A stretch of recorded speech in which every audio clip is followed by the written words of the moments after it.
সর্বনেশের চিন্তা মাথা থেকে সরাও মানো, মন দিয়ে পড়াশোনা করো। তোমার মা অনেক আশা নিয়ে এখানে তোমায় পড়তে পাঠিয়েছে।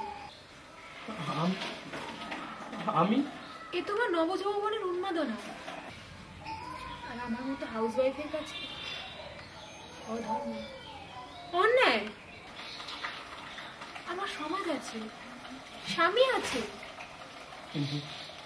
কিন্তু দাদা যে বলে বড় কি আর কোনো পাপ নেই। কিন্তু তুমি আমাকে যে কথা দিয়ে এখানে এনেছিলে সেই কথার খেলাপ তো তুমিই করেছো। জীবনভর যদি মালাই জপে যাবে তাহলে বিয়ে করতে গেছিলে কেন?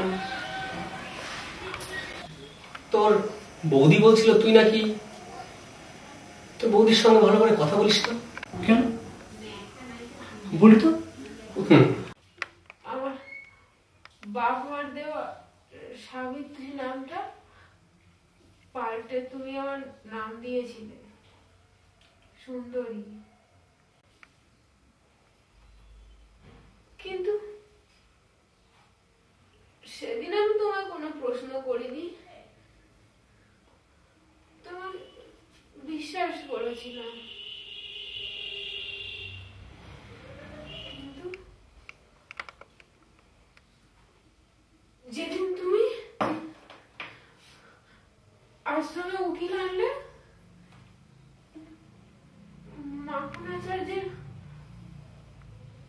নামে আমাকে মামলা করতে বাধ্য করলে,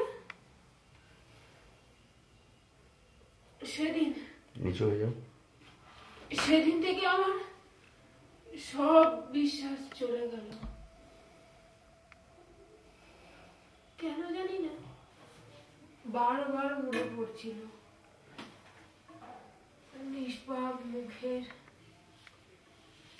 সেই কথা। আমি তোমাকে ভালোবাসি বৌদি, এই ভালোবাসার মানে আলাদা। সেটা তোমার ধারণা মাত্র। আসলে কি জানো মা, সবই সেই গরম মানুষের খেলা মা। আপাত দৃষ্টিতে মাখন বাবার যে তোমার স্বামী হলেও সে তো তোমার সত্যিকারের স্বামী নয়।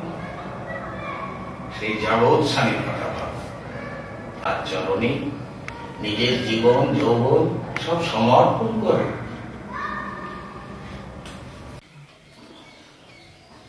আমার দিকে তাকাও সাবিত্রী, আজ আমি চরম সত্যটা প্রকাশ করছি। এরপর তুমি আমাকে যা শাস্তি দেবে